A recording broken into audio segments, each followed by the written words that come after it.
Alright, so it's a quick video on how to adjust a spring isolator. And so this is for our smaller springs, which are common for maybe like a 10 ton and below. What you're going to need is a 9/16 wrench, and it's kind of nice to have a ratcheting wrench. If you're doing a lot of these, you can stick it over and do a quick adjustments. Usually you're going to have a door that you're going to have to take off and kind of work with the door. So just a quick explanation, you've got your two outside nuts or bolts that are kind of guiding, and you want these to be free floating. So right now the spring is under tension, but when you put you're going to want to loosen these up in the field. So you don't want this bracket to be touching the bottom spacer here, so you'll loosen all these up so the unit floats.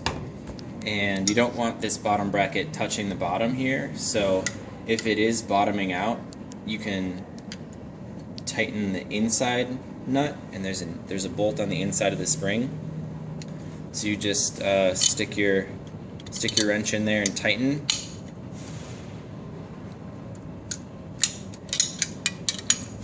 You'll just tighten it and until this compresses the spring and then brings the bracket and the unit up. And so here's an example of one that's already in tension and it's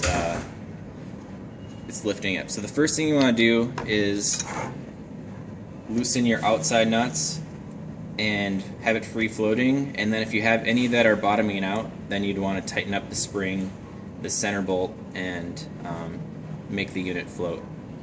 Then for our larger springs, or more applied springs, you would use a 3/4 inch, and it's the same procedure.